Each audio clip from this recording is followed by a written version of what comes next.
que apertar e acende aqui. Bom dia a todos. Em nome da Faculdade de Medicina e da Secretaria Municipal de Saúde, eu agradeço a presença dos colegas da imprensa. Quero agradecer também a presença da equipe da Vigilância Ambiental em Saúde do município, ao Dr. Cláudio, secretário de Saúde recém-nomeado pelo prefeito João Cury, pela presença, e também ao professor Carlos Magno Fortaleza, que foi quem idealizou esse encontro, que nós prontamente abraçamos e vamos dar início agora. Esse é um projeto que nós pretendemos transformar ele provavelmente num projeto de extensão.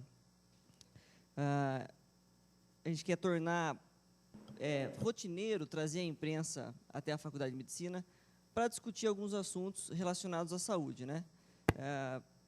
Talvez, no primeiro momento, a gente aborde mais assuntos da área de epidemiologia, que são assuntos que constantemente estão na pauta da imprensa, mas podemos agregar também outros especialistas ao longo do tempo. Então, mais uma vez, agradeço a vocês. O Dr. Fortaleza vai fazer uma apresentação inicial, contextualizando um pouco sobre a dengue, falando as características da doença. Em seguida, o Ney, da Vigilância Ambiental em Saúde, vai falar um pouco sobre infestação do mosquito e outras ações que o município desenvolve no combate dessa doença. Eu peço que vocês utilizem, sempre que forem fazer alguma pergunta, ao final a gente vai abrir 10 minutos para pergunta, tá? A apresentação deles deve ser breve, de cerca de 15 minutos cada um, e ao final nós teremos 10 minutos para as perguntas. Então eu peço que vocês utilizem os microfones, porque essa sessão vai estar sendo transmitida online, pela internet, tá? Então, obrigado e bom dia a todos.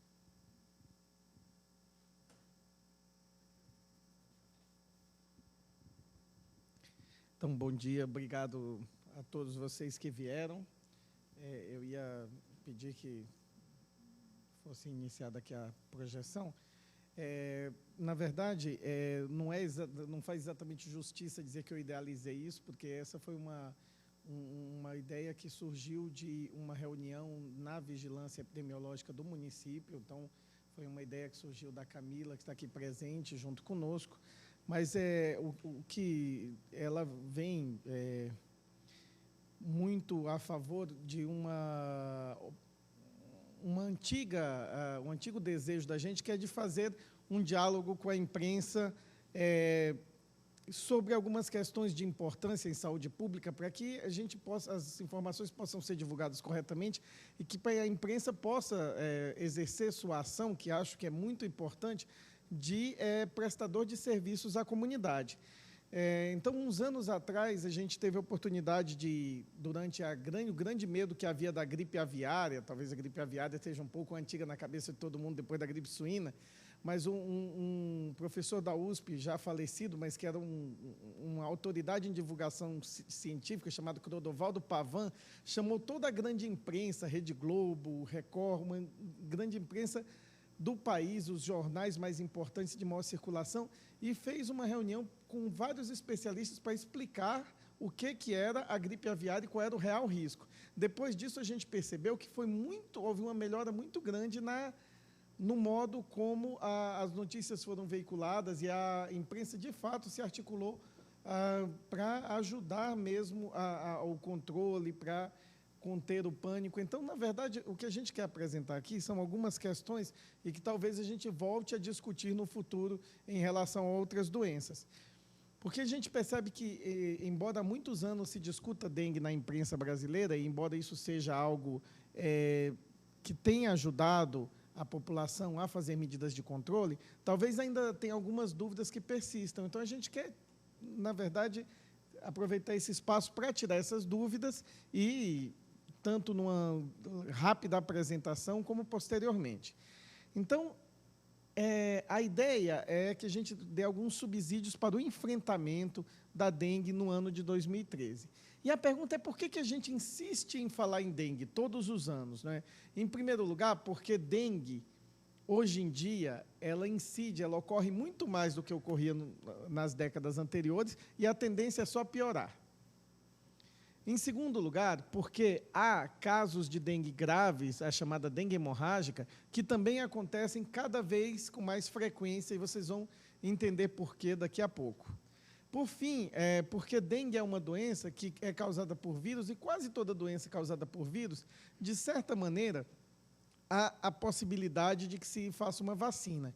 Então, a discussão sobre uma vacina para dengue é uma discussão também que está na pauta da saúde pública. Então, a primeira coisa que a gente tem que falar aqui é que dengue é causado por um vírus. O que é um vírus? É um micro-organismo muito pequeno que ele precisa entrar numa célula humana para sobreviver. Então, o vírus, necessariamente, ele não vive, ao contrário de uma bactéria que pode viver no ambiente, pode viver na água, o vírus não, ele só vive dentro de uma célula de um ser vivo. E, no caso do vírus da dengue, o único ser vivo que ele acomete é o ser humano. E existem 4 tipos do vírus da dengue, que são nomeados de 1 a 4. Isso é extremamente importante para que a gente entenda por que o dengue acontece todos os meses, todos os anos. Então, esses 4 tipos do vírus, aqui nós temos uma representação do vírus, eles são transmitidos por um mosquito chamado Aedes aegypti. O que esse mosquito tem de tão especial? Esse mosquito, ele se adaptou muito bem a conviver com o ser humano. Então, ao longo do tempo, ele está tão adaptado a conviver com o ser humano que, se por algum acaso, no dia 21 de dezembro, nossa raça humana se extinguir, ele vai se extinguir junto, porque ele não sabe viver sem o ser humano. O nome dele é Aedes aegypti por uma razão muito óbvia, ele veio do Egito. E ele já se adaptou ao ser humano, atravessando os desertos, nessas caravanas, aproveitando-se de água limpa que as pessoas deixavam. Então, esse vírus ele tem algumas características, o mosquito, perdão, tem algumas características, por exemplo, de gostar de água limpa, não de água suja. Então, ele gosta da água, onde você tem água limpa? Só existe água limpa em lugares onde o ser humano deixou que a água se acumulasse. Então, ele foi se acostumando a conviver com o ser humano. Com isso, o ovo ficou resistente para poder passar meses e meses, se necessário, sequinho, sem eclodir, né, sem as larvas aparecerem, as larvas surgindo em qualquer pouquinho de água que se acumulasse. Então, o vírus foi se transformando num vírus realmente adaptado ao nosso modo de vida. E dali, para ele se espalhar pelas grandes áreas urbanas, aproveitando de cada pequena brecha do nosso comportamento, que faça com que gere alguma água parada, isso foi um pulo. Então, nós temos esse mosquito distribuído em grande parte do território do mundo, certo? E se aproveitando exatamente da nossa dificuldade de eliminar esses pequenos acúmulos de água limpa.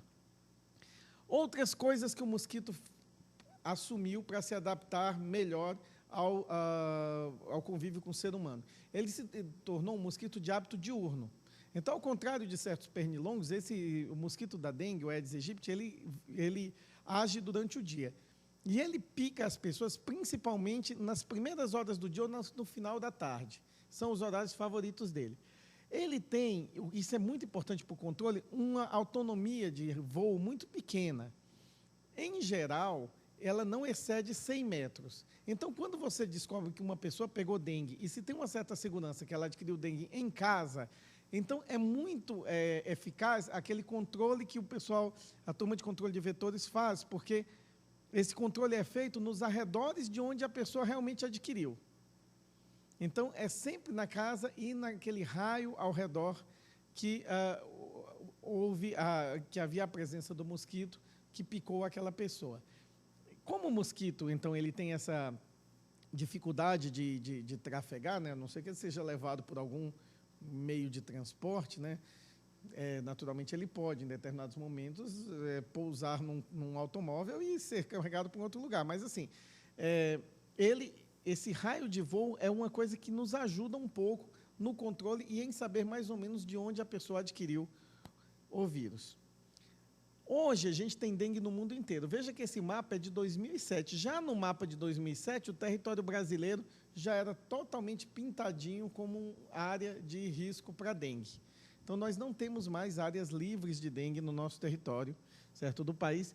E estima-se que todos os anos tenha pelo menos entre 50 e 100 milhões de casos de dengue, 500 mil casos da dengue mais grave e cerca de 24, 25 mil mortes no mundo inteiro todos os anos. Esses são dados mundiais, né? uma coisa muito importante para que vocês compreendam como o dengue funciona é que você tem 4 tipos do vírus da dengue, mas você só pode ter cada tipo do vírus uma vez. Em outras palavras, nós só temos dengue uma vez. Se alguém é infectado pelo vírus da dengue do tipo 1, nunca mais na vida ele vai ter vírus da dengue do tipo 1. Ele pode ter do tipo 2, 3 e 4, mas do tipo 1 ele não terá mais. O resultado é que ele só vai ter dengue 2 vezes se ele for infectado por um tipo diferente. E a gente sabe, hoje em dia, que ser infectado por um tipo diferente aumenta o risco de você desenvolver dengue grave. Como que isso acontece, né? Isso acontece da seguinte maneira, só para que vocês entendam esse gráfico foi um estudo feito em Cuba, perdão. As primeiras, o que eles determinavam que os quadros graves nas pessoas que tinham a infecção pela primeira vez eram muito raros, muito menos que 1% quando somava as 2 formas mais graves de dengue. Mas na pessoa que tinha pela segunda vez, já chegava a mais de 3% a quantidade de casos graves. Quer dizer, cada vez que você é infectado por um novo tipo de vírus da dengue, mais chance você tem de que aquela doença seja grave. E aí nós temos a situação que nós tememos muito que aconteça no Brasil, que é a situação do Sudeste da Ásia. O que é o Sudeste da Ásia? Então, aqueles países, Indonésia e outros países do Sudeste Asiático, eles não têm ações de controle da dengue. E eles têm os 4 tipos de vírus de dengue circulando. Então, o que acontece nesses locais é que, com o tempo, foi havendo várias epidemias de dengue, até o momento que não tem mais epidemia. Todo adulto, toda pessoa que sobrevive até a idade adulta é uma pessoa que já teve os 4 tipos de dengue e não vai ter mais. Então, quem é que vai ter dengue grave? Criança. Porque é a criança que está tendo depois o outro, depois o outro. Então, a dengue grave se concentrou em crianças. Então, a gente sabe que o aumento de dengue grave em crianças é um sinal de descontrole da doença. E, por exemplo, isso tem acontecido em algumas áreas do Brasil. Nós vemos, ainda, embora muito longe dessa situação do Sudeste Asiático, mas nós vemos, por exemplo, no Nordeste, algumas capitais do Nordeste, em que já aumentou muito o número de casos graves em crianças. O que significa isso? Que as pessoas já na idade infantil estão sendo expostas a diferentes tipos do vírus da dengue. Mais de uma vez. Então, isso é uma coisa bastante importante. E nós temos hoje os 4 tipos de vírus da dengue circulando no Brasil. Embora o tipo 4 ainda muito timidamente, mas nós temos, e no Brasil, curiosamente, os vírus da dengue entraram numa ordem muito educada, porque eles entraram na ordem numérica. Primeiro teve 1, depois o 2, depois o 3 e depois o 4. Foram introduzidos em ordem bastante numérica. Mas o que eu quero mostrar para vocês, partindo aqui só do estado de São Paulo, isso aqui é um gráfico dos casos de dengue do estado de São Paulo. Desde os primeirinhos casos que houve em 87, na época dengue 1, até quando o dengue 2 assumiu. Então, vejam uma coisa, eu gostaria que vocês prestassem atenção nesse gráfico, porque eu quero explicar uma coisa muito importante depois para como o dengue se distribui. Então, quando nós tivemos muito pouco dengue 1 em São Paulo aqui nos primeiros anos. Os primeiros casos de dengue um pouquinho maior foi na região do oeste do estado, Araçatuba, por exemplo, de dengue do tipo 2. Aí o dengue 2 foi circulando mais e mais, até que o dengue 3 foi introduzido em 2003, e aí teve um grande pico de dengue 3, depois caiu, e o dengue 1, que não tinha circulado muito, se reintroduziu, e os grandes picos dos últimos anos foram por causa de dengue 1, com um pouco de participação de dengue 2 e 3. O que isso significa? Em primeiro lugar, e a gente vai repetir isso, nem todo mundo que tem dengue, a doença aparece. Algumas pessoas têm dengue e nem percebem que tiveram. E quando muita gente numa população já teve dengue por aquele tipo de vírus, não tem mais como o vírus circular, porque as pessoas já têm imunidade. Então, só vai ter uma epidemia se um novo tipo de vírus entrar. Então, quando, digamos, o dengue 3 circulou várias vezes, acometendo municípios, digamos, como Ribeirão Preto, fortemente, 1 vez, 2 vezes, 3 vezes, 4 vezes, no ano subsequente, nós já temos a população quase toda imune contra aquele tipo 3, então ele não circula mais. Então, só vai ter uma nova epidemia de dengue se um novo tipo aparecer naquela população, ou se a população modificar por muitos nascimentos, muitas pessoas que mudarem para o local. Então, resumindo, né, e agora nós temos a introdução do tipo 4, com todo o potencial de que o tipo 4 venha a ter uma grande circulação explosiva nos próximos anos. Então, resumindo, as epidemias mais fortes, elas correspondem à introdução do novo tipo de vírus da dengue, que a população não tem imunidade. E aí, com o tempo, à medida que esse tipo do vírus da dengue acomete a mesma população ano após ano, aquela população vai ganhando imunidade. Então, a dengue vai caindo. E, por fim, você vai ter um número de casos pequeno até que um novo tipo seja introduzido. Aí volta a ter uma epidemia grande de dengue.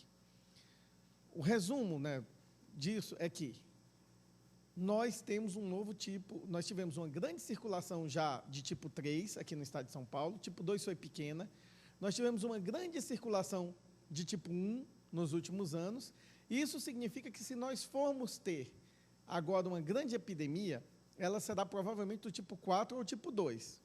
Mas como o tipo 4 é o mais novo, com menos gente teve, o grande candidato a fazer uma epidemia explosiva no estado de São Paulo é o tipo 4.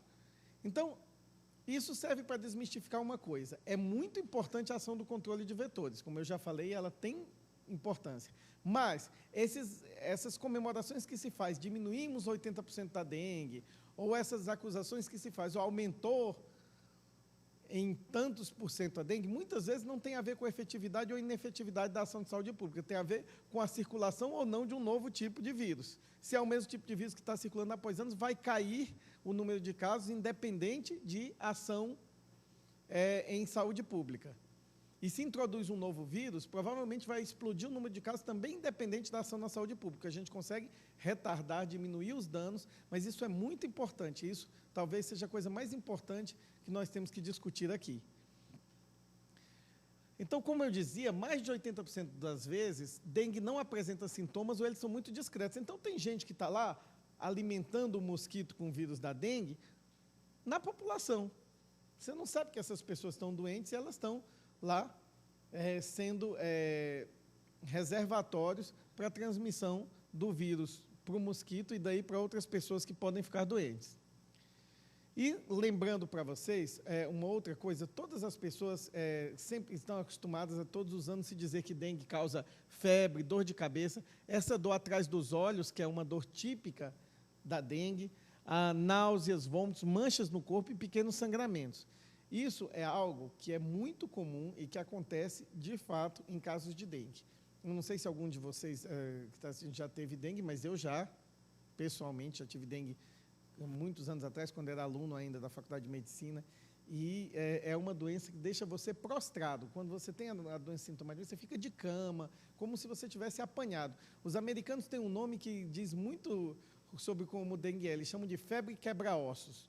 E, de fato, parece que você apanhou e está com os ossos todos quebrados. Aqui a mancha do dengue, a pessoa até pôs a mão para mostrar que quando essa mancha é uma mancha que você aperta, a mancha desaparece. Né? Então, esse é o tipo de mancha que aparece no corpo quando se tem dengue. E existem os quadros graves da dengue, do qual o mais importante é chamada febre hemorrágica da dengue ou dengue hemorrágica, que ela, na verdade, ela não se caracteriza tanto por sangramento abundante, mas ela se caracteriza muito por a pessoa baixar a pressão fortemente, e quando a pressão da pessoa cai muito, é um fenômeno que se chama de choque, a pessoa tem um problema de que vários órgãos começam a funcionar mal, como o rim, fígado, pulmões, cérebro, e isso é que pode matar, principalmente, a pessoa acometida por dengue. Então, uma coisa que é importante, e que eu vejo todos os anos se dizer, dengue é como uma gripe. Isso está errado. Dengue não tem sintoma respiratório. Dengue não escorre nariz, não dá dor de garganta, não dá tosse. Portanto, dengue não é parecida com gripe. O que dengue tem de parecido com gripe é a pessoa poder ficar acamada, ter febre alta, ter dor no corpo, mas, de modo geral, não dá para confundir dengue com gripe, porque gripe é uma doença em que a maior parte dos sintomas está nas nossas vias respiratórias. É muito com tosse, muito nariz escorrendo, muita obstrução nasal.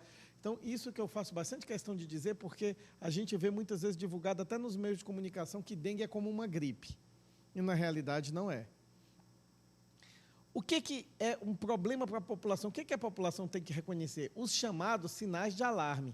Tem coisas sintomas que podem aparecer numa pessoa que levam a suspeitar que a dengue pode ser mais grave. Esses sintomas podem ser alguns sangramentos, algumas alterações que aparecem no exame de sangue. Agora, mais importante, quadros que dão muita dor abdominal, que dão vômitos, que a pessoa vomita sem parar, e principalmente quando tem alteração do nível de consciência, a pessoa perde a consciência ou fica extremamente sonolento, e quando a temperatura está alta e, de repente, passa por uma temperatura baixa. A febre some e passa por uma temperatura muito baixa. Isso é o que a gente chama de sinais de alarme. Isso é o que tanto a população quanto os médicos que atendem precisam conhecer para reconhecer que um quadro de dengue está se tornando grave. É preciso dizer, como a gente já falou, que os quadros de dengue graves são incomuns. O mais comum é uma dengue que deixa a pessoa de cama, mas não causa risco de vida. E o exame de dengue que se faz é um exame de sangue. Então, tem um exame de sangue tradicional, que só se deve colher a partir do 6º dia, e tem os outros testes que têm um uso mais limitado e que podem ser colhidos antes do 5º dia. Mas isso é outra coisa que muitas vezes causa dúvida na imprensa. Existe uma recomendação de que, quando os casos são muito frequentes, se pare de colher exame. Por quê? Isso, não vou demonstrar para vocês matematicamente, mas tem como demonstrar matematicamente isso. Quando a incidência é muito grande, quando ela passa de 300 por 100 mil, a segurança do diagnóstico do médico fica praticamente igual à segurança do diagnóstico do exame. Então, a partir desse momento, a saúde pública no país inteiro recomenda que você pare de colher o exame e feche com o diagnóstico clínico. São Paulo é mais obcecado em colher o exame que os outros estados. E algumas cidades são tão obcecadas em colher o exame que, quando há a recomendação de parar de colher o exame, o prefeito vai lá e põe dinheiro para comprar mais exame, para recomendar, para se fazer mais exame nas pessoas. Mas isso é um conhecimento que se tem, inclusive, com recomendações da Organização Mundial de Saúde. A partir de uma certa incidência de dengue, o diagnóstico do médico começa a ficar tão preciso quanto o diagnóstico feito por exames. E, por essa razão, não é mais necessário se ficar colhendo o exame para fazer o fechamento dos casos. E, em relação a como se deve ser conduzido, evidentemente que todas as pessoas que têm sintomas de dengue, febre, dor no corpo, dor de cabeça, dor atrás dos olhos, têm que procurar um médico, para que o médico veja se tem sinal de alarme ou não. Dependendo da presença de sinal de alarme, é que a pessoa vai ficar ou em casa tomando bastante líquido e um remédio para a febre, né, que vai ser o paracetamol de escolha, ou ele vai ser internado para tomar soro na veia, ou até ser internado mesmo para uma avaliação mais cuidadosa. Então, o Ministério da Saúde, ele fez toda uma recomendação baseada na gravidade. A gente não está aqui para discutir isso, mas eu queria mostrar para vocês que eles dividem dengue nos grupos A a D, e o grupo A, que é a maioria dos casos, é aquela pessoa que vai receber hidratação e tomar uma medicação antitérmica em casa. Enquanto que os outros grupos, dependendo da gravidade, o B já vai ser internado assim, curtinho, para fazer uma hidratação, ou fica mesmo na unidade básica, ou vai no pronto-socorro, corre um soro, depois vai para casa. O C já vai internar numa enfermaria, e o D são aqueles casos raros, gravíssimos, que precisam, por exemplo, de uma internação em UTI. Então, a Prefeitura, a Secretaria de Saúde daqui de Botucatu, ela fez um trabalho muito bonito em cima desse algoritmo, que merece ser visto, que é uma recomendação para todos os médicos e outros profissionais de saúde sobre como conduzir os casos de dengue, baseado nessa classificação ABCD. E é extremamente importante, então, que isso seja algo de conhecimento dos profissionais, mas até mesmo da população, para saber que a maioria dos casos de dengue não é grave, mas que, quando são graves, eles têm que ser abordados adequadamente. E, por fim, o que nós temos de novidade sobre dengue? Nós temos duas coisas muito importantes. A primeira é que há vacinas que estão quase em fase de comercialização, estão terminando os últimos testes pré-comercialização. Então, essas vacinas, elas parecem ser boas, seguras, mas há uma grande preocupação se vai existir tecnologia para produzir essa vacina mundialmente em quantidade adequada para o quanto que é necessário os diversos países que têm epidemias frequentes de dengue. Uma outra questão que tem até ganho um pouco de proeminência na imprensa, é a questão dos controles ecológicos. Por exemplo, descobriram uma bactéria que, quando ela infecta o mosquito, ela não deixa o mosquito transmitir o vírus da dengue. Então, tem alguns lugares que já estão fazendo experiência infectando os mosquitos com essa bactéria, para ver se, quando a maior parte dos mosquitos estiver infectado com a bactéria, não para de haver transmissão. Isso é um outro tipo de estudo que também está em andamento. E essas são duas coisas muito reais, que podem, muito em breve, estar, de fato, na linha de frente. Qual é a preocupação que a gente tem, principalmente com a vacina? É porque, de toda forma, o mosquito da dengue pode transmitir febre amarela. Ele não foi responsável pela transmissão dos casos de febre amarela que nós tivemos anos atrás aqui, porque a febre amarela silvestre é transmitida por outros mosquitos. Mas a gente tem medo, porque ele é um mau transmissor da febre amarela, ele é um bom transmissor da dengue. Ele precisa estar uma infestação muito grande para poder conseguir transmitir a febre amarela. E a gente tem medo de parar as ações de controle de vetores caso haja uma vacina, porque se a gente passar a fazer uma vacina, e a gente sabe que o Brasil é bom em vacina, né? O Brasil é um dos países que melhor vacina a população. Aí, certamente, se a gente tiver uma vacina contra a dengue, nós vamos controlar a dengue, porque nós temos uma boa tradição de ser vacinadores. Mas, por outro lado, se nós pararmos de controlar o vetor, nós vamos abrir um flanco para a introdução da febre amarela na área urbana. E isso é uma preocupação que todas as pessoas em saúde pública têm. Por fim, o que nós temos aqui, queria só lembrar e apresentar alguns desafios, e essa é a razão, talvez, pela qual a gente tenha querido conversar com os órgãos de imprensa, é saber que, na verdade, existe uma tendência, como eu falei, tanto a se comemorar inadequadamente bons resultados contra a dengue, como se fosse sempre um bom resultado das ações de saúde pública, como de também culpabilizar o gestor público quando a dengue volta a aumentar. E, na verdade, embora haja exemplos de descaso, eu entendo em alguns locais, mas, na realidade, o grande problema da dengue é a necessidade de responsabilização da sociedade junto com o setor público. Como eu falei, o mosquito está tão acostumado ao ser humano que qualquer falhinha do ser humano, ele vai lá e se reproduz naquele ralo, naquele vaso de planta, naquela garrafa, tudo aquilo que a gente está acostumado a falar, mas que a gente ainda não conseguiu sensibilizar a população. A verdade é que nós ainda não conseguimos uma estratégia de educação, de sensibilização, que fosse realmente eficaz. Todas as vezes que um grupo de controle de vetores vai às casas, na maior parte das casas se acha criadouros. E Botucatu, como provavelmente vai ser falado, tem bastante criadouro em Botucatu, tem bastante mosquito da dengue. Então, isso é exatamente um pouco do que a gente queria apresentar para vocês, é esse desafio, né, de a gente ter a possibilidade de ter os meios de comunicação envolvidos nessa questão do enfrentamento, envolvidos em disseminar ideias e disseminar práticas que sejam mais seguras para a população. E, na verdade, era isso, certo, o que tinha para falar, e eu vou passar, então, a palavra para a Secretaria de Saúde do município, porque aí a gente pode, ao final, certo, discutir um pouco mais a situação, como está em Botucatu e o que está sendo planejado.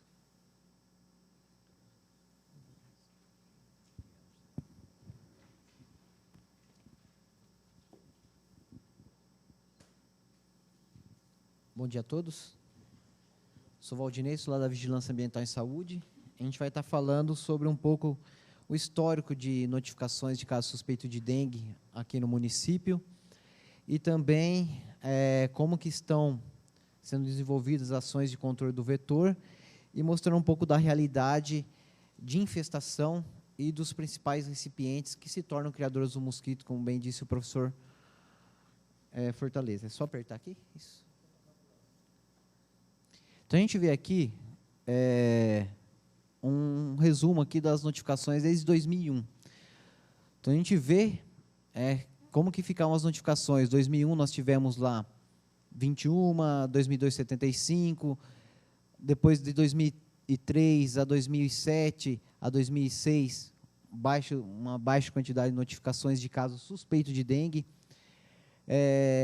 Os vermelhinhos aqui são os casos confirmados de dengue. Então, em 2003, nós tivemos 5 casos de dengue autóctones no município. Isso aconteceu lá na região do Marajoara, derivando desses casos importados que foram lá no Marajoara mesmo. Então, tinha um mosquito lá presente, a forma do ciclo da doença é essa, mosquito sadio, pica a pessoa doente, se infecta e começa a transmitir a doença. Então, o mosquito local nosso se infectou e transmitiu para mais 5 pessoas, que foi realizado ali um trabalho intensivo de controle do vetor, junto com a Superintendência de Controle de Endemias, a SUSEM, e conseguimos fechar, não permitir que a doença se alastrasse ali naquela região, e no município também. Depois nós tivemos, em 2007 também, 8 casos autóctones, que foi lá na região do Jardim Dona Nicota de Barros, a mesma situação. Setor leste, que a gente vai estar mostrando para vocês, é uma região de Botucatu que apresenta altos índices de infestação do mosquito transmissor da dengue. A mesma coisa. Nessa região, um paciente de fora, né, veio visitar um parente aqui em Botucatu, contraiu a doença fora do município, veio para Botucatu visitar esse parente já apresentando sintomas, período de transmissibilidade, e o mosquito local também se infectou com essa pessoa e começou a transmitir a doença ali na região, transmitiu para outras 8 pessoas. Depois, em 2008, nós tivemos apenas um caso autóctone, em 2009 não tivemos, em 2010 tivemos 5 casos autóctones, e a gente estava muito preocupado aqui, em 2010, que nós vimos que alguns casos autóctones decorriam do quê? De casos não notificados de dengue. A gente ia fazer a nossa investigação e vimos que a pessoa teve a doença, procurou atendimento médico, e esse atendimento médico não suspeitou de dengue. Encaminhou essa pessoa para casa. Então, o que aconteceu? Daí a gente, em conversa, a Secretaria de Saúde falou, vamos fazer um plano de enfrentamento da dengue, capacitação dos profissionais, identificar um suspeito de dengue, porque isso para nós, do controle de vetores, é muito importante, para que a gente possa desencadear nossas ações, fazendo com que o mosquito local nosso não se infecte com essa pessoa, ou se ele se infectar, nós possamos tomar todas as ações necessárias para que ele não transmita a doença. Então, no final de 2010 para 2011, nós fizemos o plano de enfrentamento da dengue. E a gente vê aqui o resultado. Foi capacitado todos os profissionais da saúde, médicos, enfermeiros, auxiliares de enfermagem, da rede privada, da rede pública. E a gente viu o resultado aqui, 238 suspeitas de dengue notificadas. Então, aumentou bastante a notificação, melhorou o trabalho de vigilância. E conforme a gente notifica mais casos aparecem. Então, a gente viu aqui que foi um ano que mais teve dengue autóctone em Botucatu, 10 casos que a gente conseguiu diagnosticar.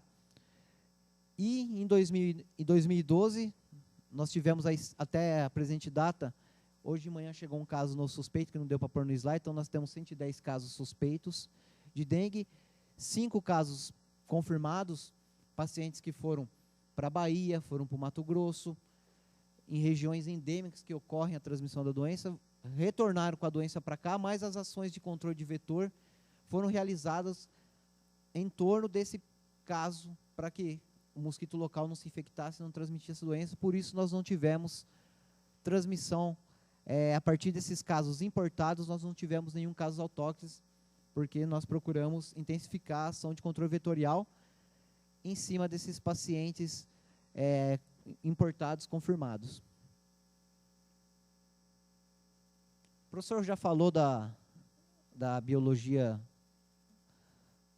do mosquito. O mosquito Aedes aegypti, ele é totalmente domiciliar, ele vai criar dentro da casa da gente mesmo, ele vai estar lá voando durante o dia, vai estar dentro da casa, vai estar no quarto, vai estar na cozinha, vai estar na sala, vai procurar ali na nossa casa os recipientes que ele possam colocar os seus ovos, e ali vai proliferar os mosquitos. Então, entenderam, a fêmea do mosquito, ela coloca o ovo na parede do recipiente, não coloca o ovo diretamente na água, diferente do mosquito pernilongo comum, que a gente tem, o Culex, que forma aquela jangadinha e fica ali na água. Não, a fêmea do Aedes aegypti, ele vai colocar o ovo na parede interna do recipiente, bem próximo ali à superfície da água.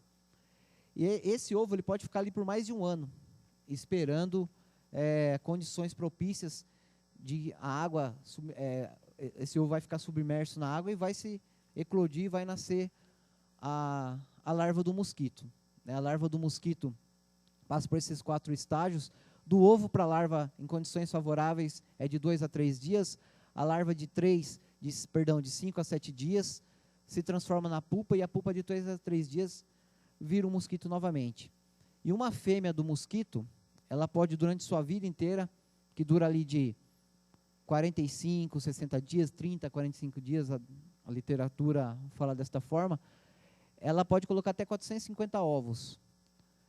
Esses ovos não vão ser colocados 450 de uma vez só, é durante a sua vida inteira. Então, ali no quintal, se eu tenho recipientes em condições de receber esses ovos, qualquer recipiente com água parada, seja da chuva, seja provido da própria rede de abastecimento, ela vai colocar esses ovos lá. Então, ela tem essas 2 fases, a fase aquática, que é onde principalmente que nós temos que intervir, é nessa fase aqui aquática, porque depois a fase terrestre já fica um pouco mais complicado, que é que tem um mosquito alado. Aqui é só para a gente entender um pouco a evolução da infestação do Aedes aegypti no estado de São Paulo. Eu não sei se eu consigo... Tem como dar um... Ai, perdão. Tem como dar um play ali para a gente... A gente tem aqui, então... Não. Era aí mesmo que era para clicar.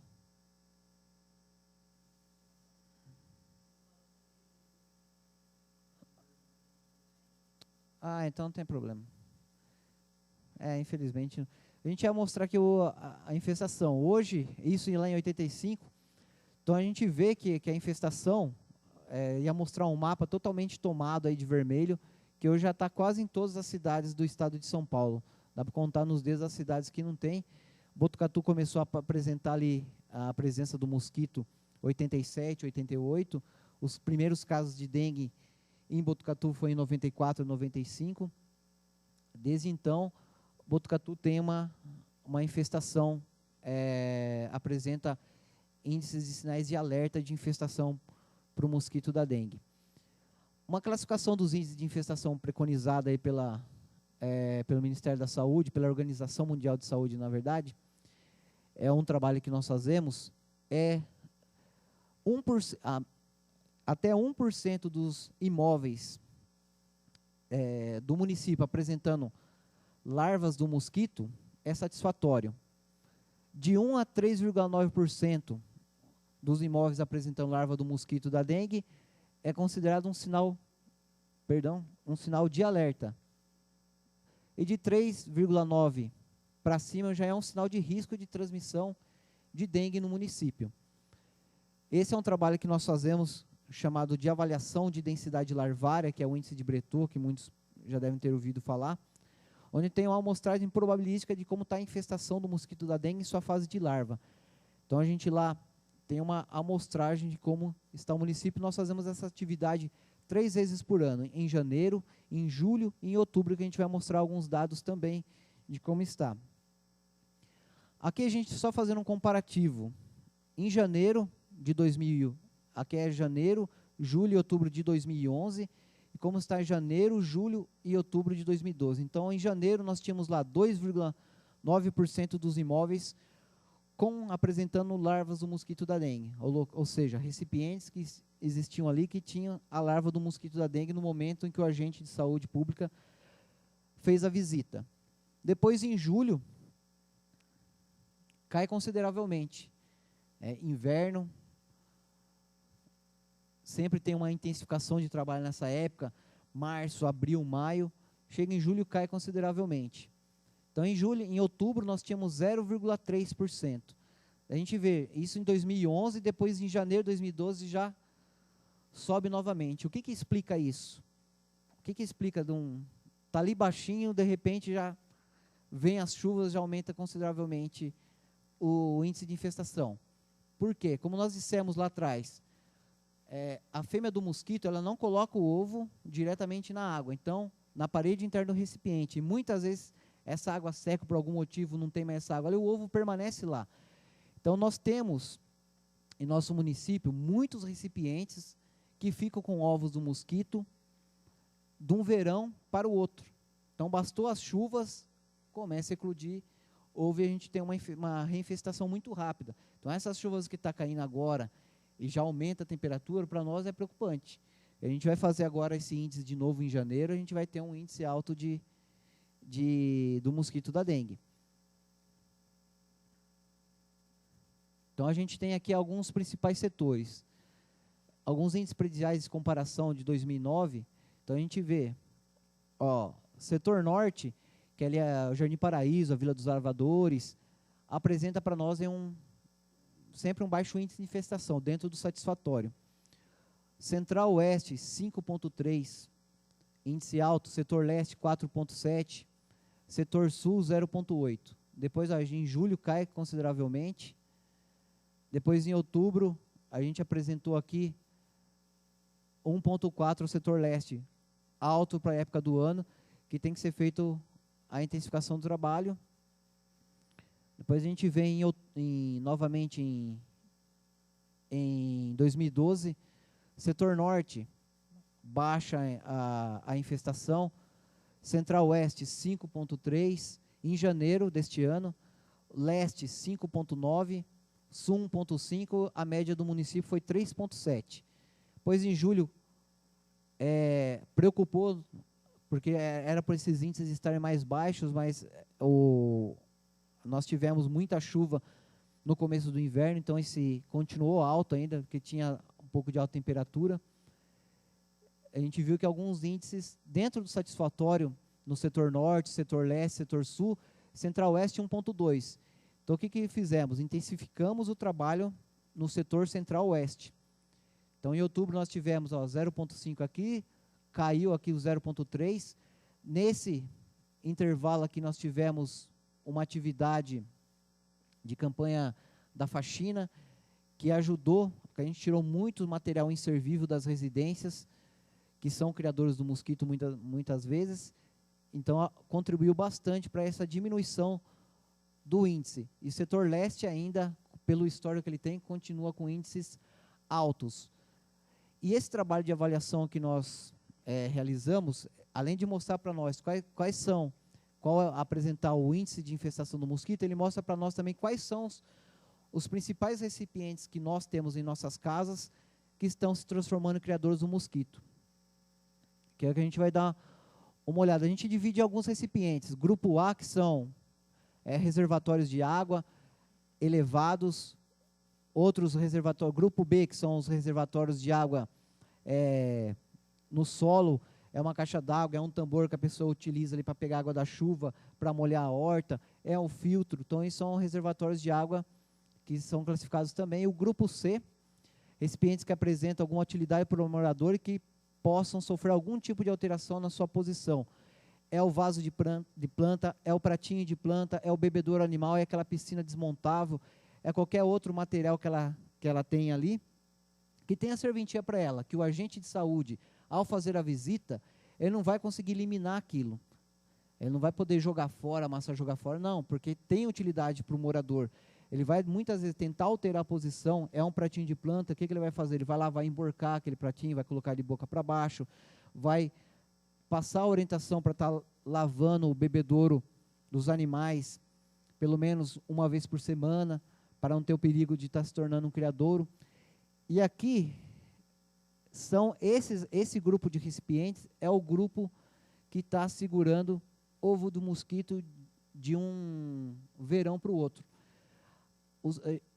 A gente pode falar que 75% dos recipientes em que nós encontramos larvas são desse grupo de recipientes, grupo C, que não pode ser eliminado e que está dentro das casas das pessoas, e a responsabilidade é do morador de estar acatando as orientações e estar tomando as providências. Então, esse que é a grande preocupação nossa, que é esse tipo de recipiente.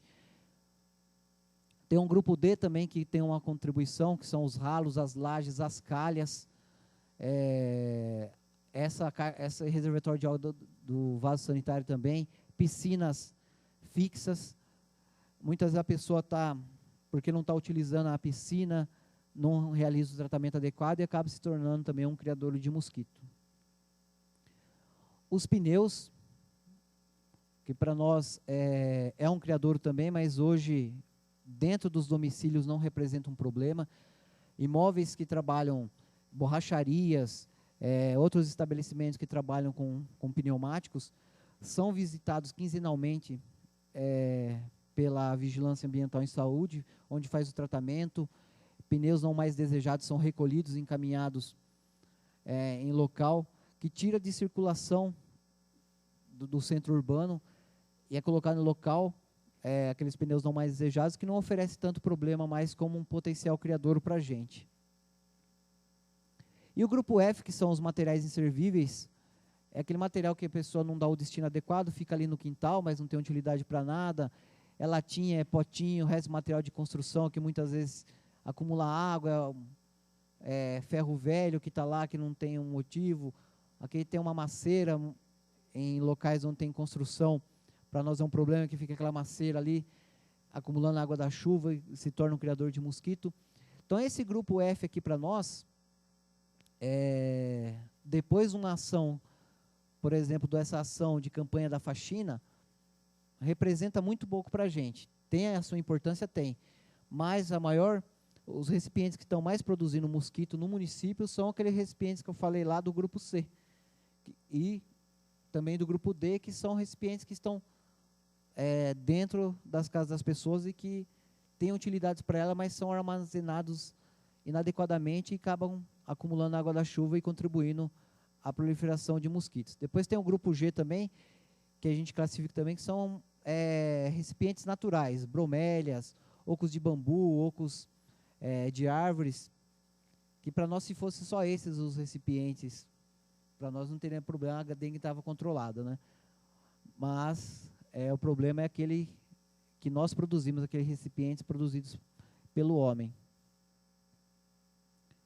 Era isso que a gente gostaria de falar. É muito importante para a vigilância ambiental e saúde, a gente sempre divulga isso, que o paciente, aquele suspeito de dengue, procure o atendimento médico, a unidade de saúde, porque ali vai gerar a ficha de notificação de suspeito de dengue e onde nós poderemos realizar as nossas ações de controle de vetor. Como o professor disse, o raio de voo do mosquito é de 100, 150 metros, onde o paciente esteve durante esse período de viremia, que ele estava apresentando os sintomas, onde a gente vai precisar estar fazendo o nosso trabalho de ação de controle do vetor. Então, isso a gente realiza, quando tem que fazer intervenção química, a gente faz. O trabalho educativo, a gente já está fazendo trabalho de teatro nas escolas, vamos estar voltando no começo do ano letivo.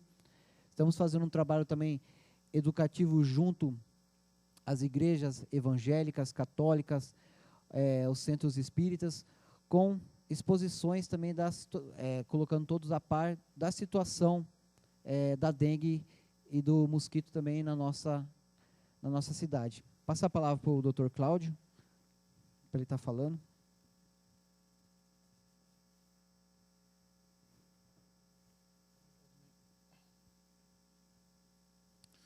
Bom dia a todos. Eu queria primeiramente agradecer a presença do vice-prefeito municipal, professor Caldas.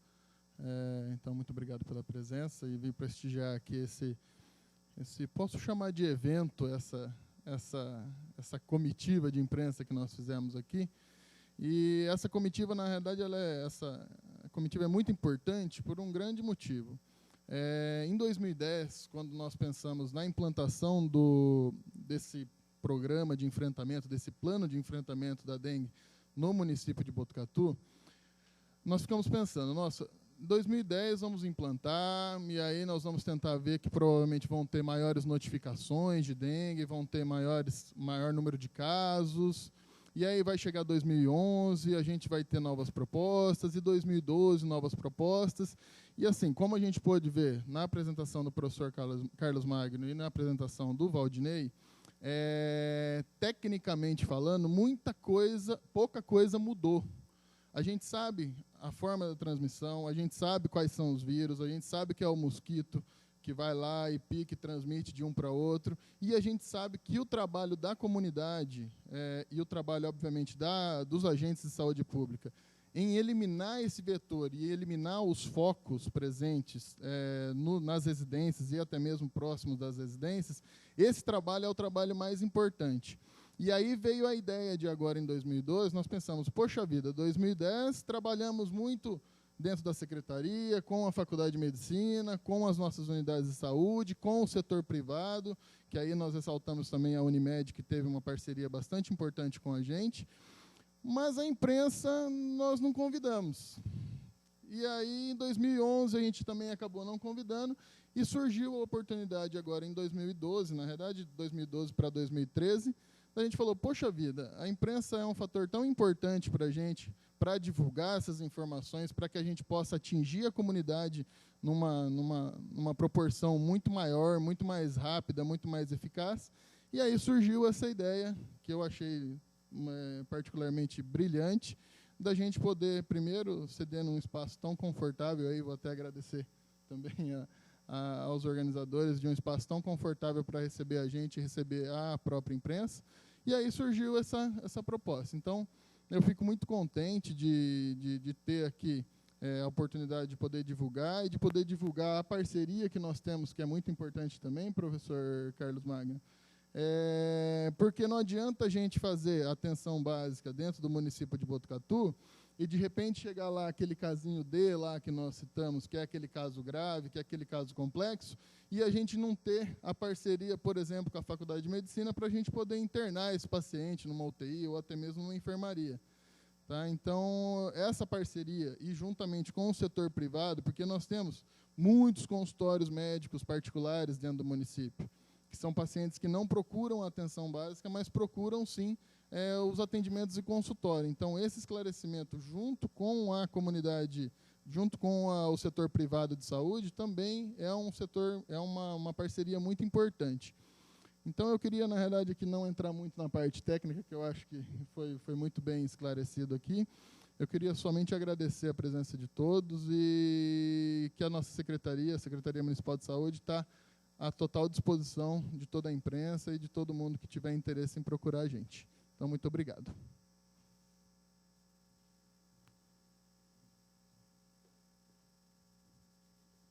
Bom, obrigado a todos que usaram a palavra. Eu quero, então, agora abrir para as perguntas da imprensa. Eu peço apenas que o pessoal ligue o microfone antes de falar, para poder sair na transmissão. Tá, ok? E quem quiser, depois, a gente pode disponibilizar as apresentações para a imprensa poder usar na produção dos materiais de divulgação, né? O Quinteiro tem uma pergunta. Odinei, você colocou ali as regiões de Botucatu e os índices, né? A gente percebeu ali na região norte, que é o menor índice, depois um índice alto na região leste, que compreende ali, tem Vila Maria, Jardim Piabiru, Jardim Brasil, Bairro Alto. Se a gente pegar ali a região norte, que é Paraíso 1, 2, que é uma região, entre aspas, habitável, e depois na região leste, não muito habitável, assim, uma casa, um terreno, uma casa, um terreno, uma casa, um terreno. O problema mora aí nessas regiões ou não? Na verdade, assim, o que a gente percebe nessa região não é tanto assim pela essa questão, tem um pouco a ver também com essa questão de distribuição da densidade populacional, mas muito mais pelo hábito da população realmente. A gente identificar os criadouros nessa região, a gente vê pelo hábito mesmo de estar proporcionando que aquele determinado recipiente que existe ali na moradia acaba contribuindo à proliferação do mosquito. Nós temos ali na região norte um baixo índice de infestação pela própria características que a gente vê dos imóveis, de cuidados apresentados, mas assim não dispensa também os cuidados e atenção da vigilância ambiental nesse sentido de visita naquela região, pois a região norte é onde que a gente recebe as maiores notificações de casos suspeitos de dengue, dessa região, até pela característica que tem essa região, de muitas repúblicas de estudantes que estão viajando para diversas áreas aí do estado de São Paulo, do Brasil, com transmissão de dengue e que merece atenção também.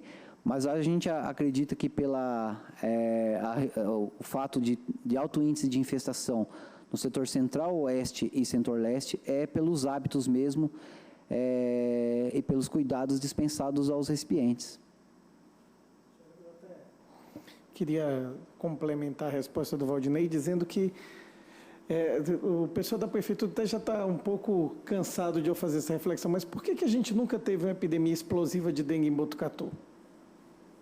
Não falta o mosquito, certo? O criador tem. Nós percebemos que nós temos regiões que, se isoladas, têm acima do 3,9 de índice de infestação predial, portanto, são áreas de alto risco. Quer dizer, o que nós ainda temos são duas coisas. A primeira, nós tivemos a sorte de não vir um grande número de pessoas que adquiriu dengue em outro município se instalar nessas regiões que nós temos a maior infestação. Como o Valdinei acabou de dizer, grande parte dos casos importados que se concentra numa área que não tem muita infestação predial, que é a região norte. Isso tem feito com que o doente não se encontre com o mosquito para fazer uma transmissão explosiva. Por outro lado, também deve ter colaborado para que os casos não tenham explodido a eficácia da ação do controle do vetor após a notificação do caso. Quer dizer, uma vez que o caso notificado vai à equipe de controle de vetor e elimina o vetor daquela região, aquele indivíduo doente tem menos chance de transmitir para outro na sua casa. Então, eu acho que, embora de um modo geral a gente tenha sido pouco eficaz em diminuir a infestação predial, porque não temos conseguido atingir a população a ponto de diminuir a infestação predial, pelo menos o controle de vetores após a notificação do caso é eficaz. Ele vai lá, reduz o mosquito no arredor, no entorno do lugar onde o caso está. O paciente doente é um paciente que fica em casa, ele não se movimenta muito, porque está bastante doente. Então, isso tem sido aparentemente suficiente para evitar que aquele indivíduo doente gere muitos casos secundários, mas a gente só precisa que uma grande quantidade de pessoas viaje para uma cidade muito infestada, como, por exemplo, Bauru, né, uma cidade muito acometida, volte para cá e vá ficar numa dessas regiões de alta infestação predial, para que a gente, a qualquer momento, tenha uma explosão, uma epidemia explosiva de dengue, que é o que a gente teme aqui no nosso município. E como nós não tivemos muito dengue no nosso município, qualquer tipo de vírus da dengue pode causar uma epidemia explosiva, porque a população não está com imunidade. Então, essa é uma grande preocupação. Por isso que, ano após ano, apesar do número pequeno de casos, tem que haver uma preocupação enorme aqui em Botucatu, porque nós temos todas as condições para ter uma epidemia explosiva. Só para complementar isso que o professor Carlos está falando e que o Valdinei falou, isso é um trabalho também bastante interessante que a própria Secretaria Municipal de Saúde tem feito junto aos profissionais das unidades nossas de saúde. Puxando um pouco para a conversa que você começou, Júnior, o que acontece? Muitas vezes, a dengue ela é, às vezes, subestimada, ou ela é assim, a dengue é uma doença... tranquilo, é só tomar um pouco de água lá, tomar um antitérmico que vai resolver. E não é bem assim.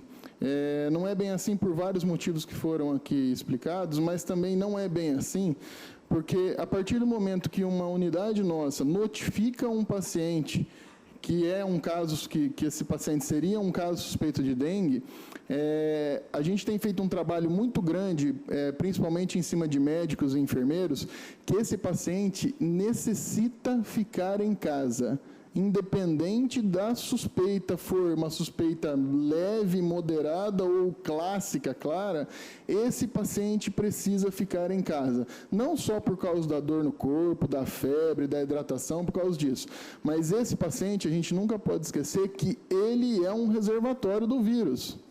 Se ele estiver numa zona que for uma zona de baixa infestação, o risco é menor, com certeza, mas o que acontece é que, às vezes, esse paciente que está contaminado com o vírus, ele está numa área de grande infestação. E aí, uma pessoa pode contaminar uma quantidade grande de mosquitos, e aí, realmente, isso ser disseminado uma grande epidemia que começa, às vezes, numa região e se alastrar para o município inteiro. Então, esse trabalho de orientação dos profissionais, de que, notificou o paciente, deixa esse paciente em casa. Se ele trabalha, a gente informa a importância do atestado para esse paciente, para que ele fique em casa, para que ele não seja uma fonte transmissora, uma fonte de contaminação de vários mosquitos, e aí uma disseminação em todo o município. Lívia. Bom dia. Eu gostaria de esclarecer se existe uma relação direta entre os tipos do vírus e a classificação da dengue. O tipo 1 causa a dengue que sem sintomas, os tipo 4, a dengue mais grave. E eu gostaria também saber se existe a questão do grupo de risco com a dengue. Eu acho duas excelentes perguntas. Eu acho que a primeira é a seguinte: aparentemente, o que causa maior gravidade é você ter infecção mais de uma vez por vírus diferentes. Mas esse tipo de pergunta, isso já foi muitas vezes estudado e tem-se uma impressão que o tipo 2 tem uma tendência leve a fazer doenças mais graves que os outros tipos. Isso é algo que, aparentemente, não é todo o tipo 2, são alguns subgrupos dentro do tipo 2, mas, aparentemente, o tipo 2 tem uma tendência um pouco maior aos casos graves. Mas isso não é o mais importante. Mais importante que o tipo do vírus é a pessoa ter tido o vírus 2 vezes. Outra, que a sua outra pergunta também é muito importante, porque existem, sim, grupos mais suscetíveis. Crianças menores que 1 ano e idosos são grupos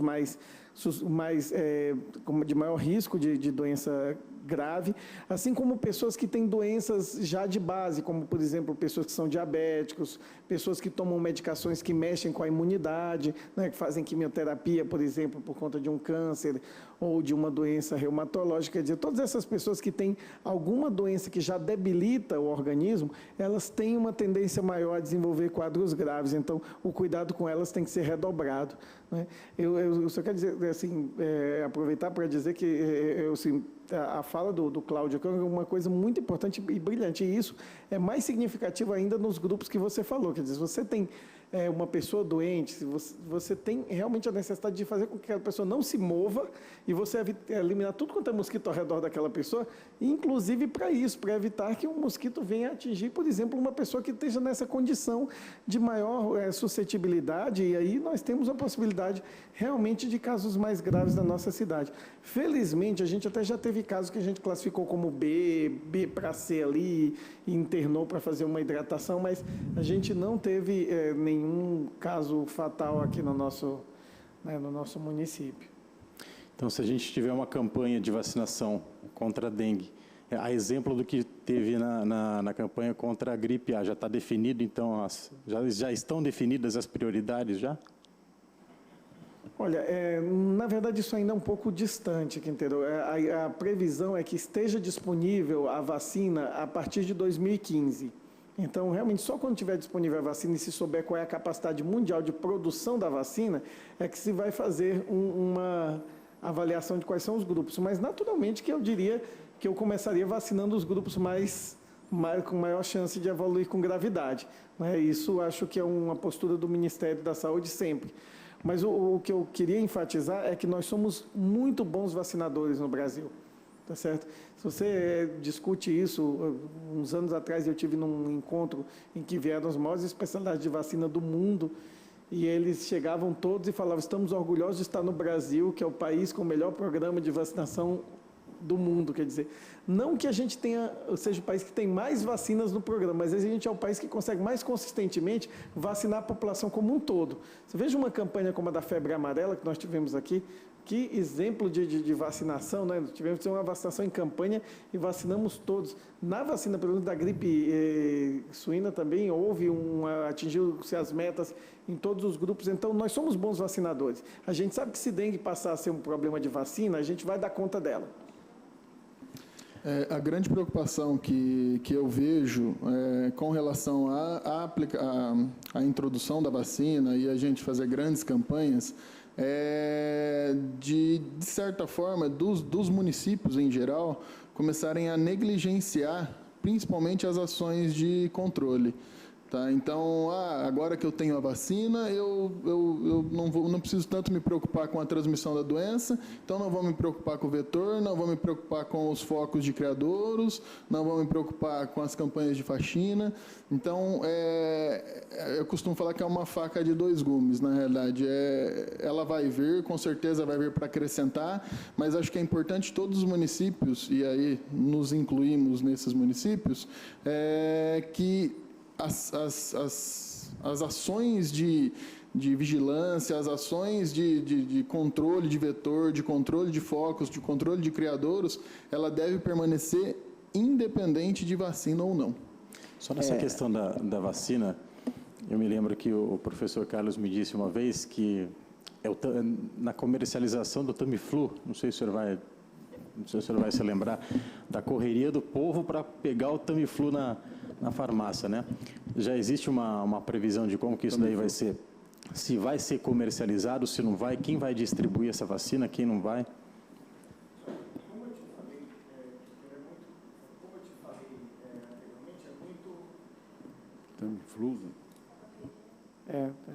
Como eu te falei anteriormente, é muito cedo para dizer isso tudo, mas eu acho que a sua pergunta ela é pertinente no sentido da responsabilidade com o novo produto, né? A gente viu recentemente o Ministério Público agir contra clínicas de vacina no Paraná que estavam fazendo uma grande especulação com a vacina da gripe no ano passado. Quando começou, sabe que no ano passado, não quer dizer, esse ano, já estou chamando de ano passado, né? Mas no começo de 2012, caso vocês se lembrem, teve um pequeno recrudescimento da gripe suína. Reapareceram alguns casos graves, principalmente na região sul. E aí alguns lugares, aproveitando o pânico da população, começaram a vender vacinas, até porque as vacinas não estavam em quantidade suficiente, então clínicas começaram a vender vacina por 10 vezes o preço de mercado, né? E aí houve uma ação grande do Ministério Público, de todo o poder público, para garantir a acessibilidade. Eu acho assim, a lógica é que essa vacina seja incluída, isso em todas as conversas que a gente já teve com autoridades, com o Ministério, que essa vacina seja incluída numa lógica de uso em saúde pública. Tá certo? Não que essa vacina, é claro que ela pode estar presente nas clínicas de vacina, mas certamente a ideia é que com a presença dela, haja uma aquisição maciça da vacina pelo Ministério da Saúde, pelo Programa Nacional de Imunizações, para que distribua adequadamente, exatamente para evitar isso, né, que se concentre a vacina em alguns grupos de poder aquisitivo maior, né? Isso não funciona definitivamente em saúde pública, não funciona para ninguém, porque uma vez que você tem a gente não vacinada, ela é um risco para todas as outras pessoas, porque ela pode pegar e transmitir para os outros, né? Então, essas doenças, elas realmente não reconhecem essas distinções econômicas, né? Por isso que a ação tem que ser em lógica de saúde pública. Eu queria primeiro, parabenizar vocês pela iniciativa e fazer um pouquinho algumas observações, especialmente para os queridos amigos aqui da imprensa, um pouco em cima da nossa experiência aí dos anos anteriores e da forma como algumas informações são veiculadas.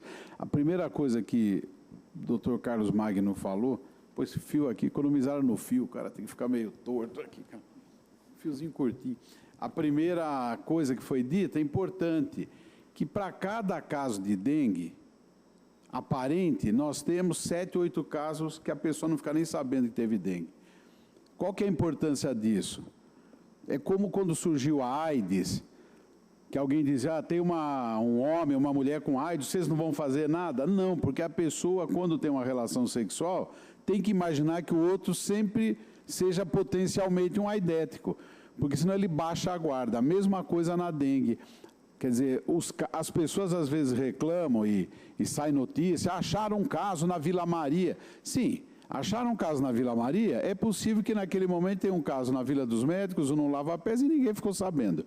Tudo bem? Então, a importância da atitude das pessoas, né? Porque elas nunca vão, aqui no meu bairro ninguém teve dengue. Isso não tem nada a ver. Porque esse cara veio lá de Araçatuba, de Bauru, está ali me infectando. Por isso, inclusive, que aparecem casos autóctones que ninguém sabe de onde veio. Bom, então essa era uma observação que eu queria dizer, que não poder baixar a guarda, porque os casos que aparecem são muito mais indicadores do processo que está acontecendo na cidade. Mas eles não representam o número de casos de dengue que, de fato, estão acontecendo na cidade, que são aos milhares. Bauru, foram 5 mil casos, é isso, Carlos Magno?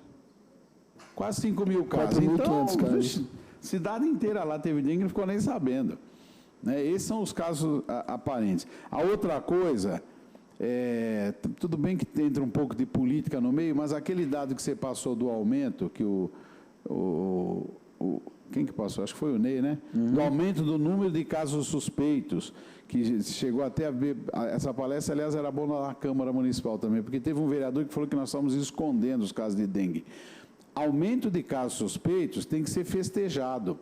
Nós tivemos municípios na região de Botucatu que só tinha caso autóctone. Não tinha caso importado, não é possível, e não tinha notificação. É um município pequeno aqui, que nós tivemos 5 casos, todos autóctones. Então, alguma coisa está errada. Porque tinha que ter suspeitos, então esse aumento de número de casos suspeitos foi uma atividade da Secretaria da Saúde e dos médicos. A coisa mais importante na dengue que foi dita aqui é, diante de um caso, ter o bloqueio. Então, tem que haver muita suspeita. Eu lembro da equipe de vigilância nas casas e achar pacientes que passaram em vários serviços de saúde e ninguém pensou em dengue. Isso é sério. Então, aumentar o número de casos, estou falando isso porque o aumento de número de suspeitos não significa um aumento do risco de ter dengue no município. Pode ser exatamente o contrário. Concorda, professor Carlos Magrão? É um bom sintoma isso. A outra coisa que tem muito, e isso às vezes vai na imprensa, alguém liga lá na rádio, liga no jornal e diz, não, eu estou com dengue, tive na Unesp, já foi notificado há 2 dias, ninguém fez nada até agora. O pessoal, foi muito bem enfatizado pelo Carlos Magno, que aqui em Botucatu, esse bloqueio tem sido feito de uma maneira bastante competente e eficiente. E isso tem um método para ser feito. Certo? Isso tem um procedimento, não adianta todo mundo ficar doido, é um sábado, sai todo mundo correndo às 10 horas da noite, nada disso, porque, como foi bem demonstrado, tem um ciclo no mosquito, que não foi dito aqui, mas quando o mosquito se infecta, ele não transmite no dia seguinte. Então, é mais importante fazer uma ação organizada que fazer uma ação intempestiva. Sexta-feira teve um caso de dengue, ou sábado não sei aonde, hoje já estamos na segunda, terça-feira, ninguém fez nada. Perfeitamente, concorda, Ney? Perfeitamente de acordo, porque isso tem prazos para ser feitos e tem que ser feito de uma maneira bastante organizada. Estou enfatizando isso porque essa é uma queixa frequente. E, por fim, era meio de uma mistura de pergunta com, que também é uma coisa que o povo reclama, uma pergunta para ser levantada, a história do teste rápido. Porque o ano passado, aqui na faculdade, existe o tal teste rápido, mas não é um exame de rotina no Estado. Por razões muito particulares tem aqui. E as pessoas ficam muito aflitas. O Carlos Magno já falou que quando a epidemia está muito grande, nem o teste fazem. Então, críticas do tipo, por que a prefeitura não compra o teste rápido? Como se a coisa mais importante naquele momento fosse ter o resultado do teste. Eu queria que você fizesse um comentário, porque lembro que esse assunto veio em polêmica em janeiro, fevereiro do ano passado, por causa de um caso que a pessoa que estava doida para fazer o teste rápido foi em algum serviço na cidade, não fizeram, e aí que na faculdade fizeram. Por que o teste rápido não se faz em todos os casos suspeitos? Essa era a minha pergunta. Então, em primeiro lugar, eu até passei muito rápido sobre isso, mas o teste rápido ele é um teste que além de ele ser rápido, sair na hora o resultado, ele permite que você diagnostique já nos primeiros dias dengue. Mas o fato é que o tratamento da dengue, em primeiro lugar, ele não depende de fechar o diagnóstico. Ele vai ter que ser instituído com a suspeita, feche-se ou não o diagnóstico. Então, para aquela pessoa, naquele momento, o teste rápido não é exatamente essencial. O importante do diagnóstico da dengue é você poder saber que foi dengue, poder com segurança dizer que teve dengue naquele local, intensificar as ações e controlar a doença. Então, aqui no estado de São Paulo, é uma culpa nossa, eu tive à frente da Vigilância Epidemiológica do Estado e da SUSEM.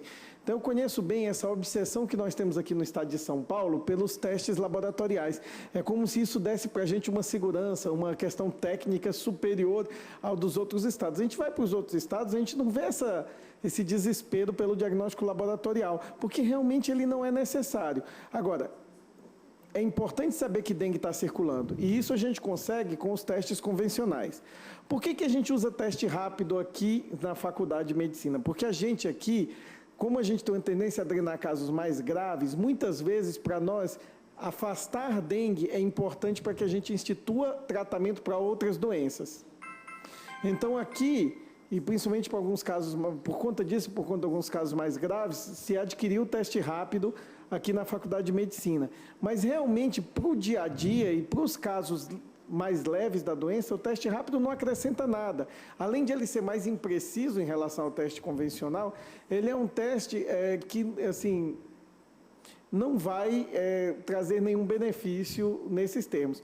E só completando o que o professor Caldas disse, quando o mosquito pica uma pessoa doente, o vírus leva de 8 a 12 dias para ficar maduro e poder ser transmitido. Mais 8 dias no período mais quente do ano, mais para 12 dias num período um pouco mais frio. Então, isso significa que se o mosquito picou um doente hoje, nós temos 8 a 12 dias para eliminá-lo. Então, realmente, mais se faz fazendo um serviço direito, que elimine corretamente, do que saindo fazendo às pressas e fazer um serviço que fique a meio caminho, né, que não faça uma eliminação correta. Professor, deixa eu aproveitar esse gancho do assunto atendimento. Eu já lhe fiz essa pergunta uma vez, para a mesa toda também. Eu me lembro sempre do caso de 2009, daquela garota de 20 anos, era febre amarela, né? Mais grave do que a dengue, óbvio, mas que ela primeiro foi atendida na rede particular para depois ser atendida aqui na Unesp.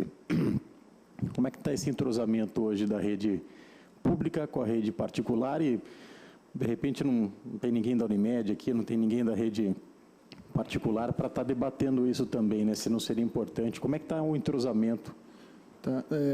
Júnior, na realidade, desde quando a gente iniciou esse plano de enfrentamento lá em 2010, a gente tem tido a Unimed, vou citar o nome do grande convênio aqui de Botucatu, que é a Unimed. A Unimed tem sido uma grande parceira da gente em todos os sentidos, tanto nos sentidos de notificação, a gente tem uma equipe dentro da Unimed, dentro do próprio pronto atendimento e até mesmo dentro do Hospital Misericórdia, que tem um contato direto com o nosso núcleo de vigilância, tá? E essa notificação, da mesma forma que ela é feita dentro das nossas unidades de saúde, elas são feitas também dentro da Unimed. É claro que no setor privado, isso é uma cultura que já começou há pouco tempo, diferente, por exemplo, do setor público, que já tem isso basicamente instituído na sua essência. O setor particular, quando a gente começou a trazer esse setor particular junto da gente, começou-se a adquirir essa essência também dentro do setor privado. Então, hoje, que, na verdade, coincidentemente, não tem ninguém aqui hoje da Unimed, mas todo esse plano, todo o trabalho de desenvolvimento desse plano, desde 2010, inclusive nesse ano de 2012, que a gente já fez as nossas reuniões com os parceiros, a Unimed e os convênios privados sempre estiveram presentes com a gente, sim. Tá? Eu acho que realmente aconteceu uma fatalidade, nesse caso de 2010, que ele foi atendido e depois acabou sendo absorvido pelo HC, mas a gente sempre entende que existem alguns casos isolados mesmo que acabam acontecendo essas fatalidades, mas a parceria entre o setor público, isso eu falo municipal, o professor acho que pode falar com relação ao HC propriamente dito, a Faculdade de Medicina com relação ao privado, mas o setor público municipal tem uma parceria muito bacana com o setor privado aqui em Botucatu. E todas essas ações estão sendo desenvolvidas em conjunto. Só falar uma coisinha sobre esse caso, Quinteira. Nós tivemos aqui naquela ocasião aquela epidemia, digamos assim, regional de febre amarela. No município de Botucatu teve uma vítima fatal, que foi a pessoa que tomou a vacina. E eu estou falando isso por quê? Puxa, mas então foi ruim ter vacinado? Não. Se não tivéssemos vacinado, nós poderíamos ter tido 100 casos de febre amarela, foi demonstrado, tem Aedes, tem tudo isso. Mas é bom falar desse, foi bom você lembrar desse caso para mostrar que nenhuma medida em saúde pública é inócua. Então, por exemplo, nós temos uma bomba relógio, a Grande São Paulo, lá não se vacina contra a febre amarela de rotina. Concorda, professor? Por quê? Por que já não vacina todo mundo? Vai que aparece algum cara com febre amarela. Senão nós teríamos centenas de mortes na cidade de São Paulo, posso chegar perto disso, pela vacina, após a vacinação. Um caso, 100 mil doses, 10 milhões de pessoas, por isso que eu falei em centenas, porque é a continha. Então, o que eu quero dizer é o seguinte, como nós falamos de vacina, a vacina, foi bem dito aqui, que ela tem essa mão dupla. Nós estamos tendo, em Botucatu, no estado de São Paulo, até debatíamos isso há poucos dias aqui numa reunião, um aumento dos casos de sífilis. Tudo bem? Que é uma doença sexualmente transmissível das antigas. Se está aumentando o sífilis, é porque está havendo relação sexual sem a devida proteção. Isso decorre, em parte, talvez, com o afrouxamento que as pessoas tiveram do medo da AIDS, porque quem é mais velho aqui, que nem o Jaiminho, lembra que lá nos anos 80, AIDS igual, o cara já passava no Panhosa e tirava as medidas. Concorda? Mortalidade altíssima. Eu temo que, por exemplo, vejam que hoje o que mais cresce na AIDS, um dos grupos que mais cresce na AIDS é o grupo de idosos. Por quê? Não existe o risco de gravidez, e depois ainda inventaram o Viagra, virou uma festa, né? Então, porque essas pessoas não têm o temor da gravidez, afrouxa o controle. Eu imagino que se fizer uma vacina contra a AIDS, o número de gravidez na adolescência vai crescer assustadoramente, porque hoje tem o medo da gravidez, mas tem o medo, sobretudo, da AIDS. Então, só para dizer que tudo isso é casado. Então, nós precisamos ter muito cuidado com essa informação da vacina, porque se falar que o doutor Carlos Magno falou aqui que vai ter uma vacina, o cara já vai, larga a latinha no quintal, porque já o problema já está resolvido. É um conjunto de coisas, né? E eu acho que a coisa mais importante aqui dessa reunião é dizer o seguinte: essa coisa foi dito pelo Carlos Magno. É lógico que o poder público tem um papel nisso, mas é uma coisa muito triste que a gente tenha que estar o tempo inteiro vigiando aquilo que as pessoas deviam fazer espontaneamente. É dever nosso fiscalizar, mas é uma questão, né, quando tem um acidente, um cara a 140 km por hora atropelou 20 pessoas, mas não tinha a polícia, não tinha lombada. Pô, mas o primeiro cara a ser apontado é o cara que estava a 140 por hora descendo a avenida. É lógico que podia estar melhor sinalizada, podia uma série de coisas. E no caso da dengue, mesma coisa. Tem todo o esforço aí da equipe, né, lá do controle da dengue, mas, respondendo a tua pergunta da Zona Leste, nós precisamos ver características dos bairros, de provisoriedade, de disposição. Esses dias eu vi um debate lá do CDHU, as pessoas dizendo, pô, isso aqui está uma vergonha de lixo, a prefeitura não está fazendo nada, e um cidadão falou, bom, mas cá entre nós, quem joga isso aí é o pessoal dos predinhos mesmo. Não que eu estou dizendo que a prefeitura não tenha que ir lá limpar, mas é uma relação, às vezes, difícil, porque o sujeito mora ali e ele dispõe o lixo. Se ainda fala, aquele cara que ainda atravessa a cidade para jogar do outro lado ainda está sendo pelo menos esperto, mas o cara joga ali, ele mesmo vai ser a vítima. Então, nesse caso da dengue, e a dengue, o especialista está ali, que é o professor Carlos Magno, ela tem uma característica, tem doenças que são democráticas, elas são difusas, elas pegam todo mundo. A dengue castiga quem age errado, porque nós temos epidemias de dengue clássicas, muito bem estudadas, que num bairro da cidade você tinha lá milhares de casos e outros bairros da cidade nada. A primeira grande epidemia de dengue que teve no Brasil, que foi no Rio de Janeiro, 500 mil de casos em 84, 85, o pessoal da Zona Sul sabia o que era dengue pela TV Globo. Não tinha casos na mesma cidade, e lá na Zona Norte estourando de dengue. Eu posso dizer, se eu estiver falando besteira, você me corrija, se a gente tiver uma epidemia de grandes proporções aqui, o pessoal da Zona Leste com certeza vai sofrer muito mais, porque o mosquito da dengue, ele gosta de carinho, ele gosta de viver junto com uma família, ele não vai pegar, se infectar lá no Jardim Brasil e voando até o Jardim Piabiru, até o Jardim Paraíso.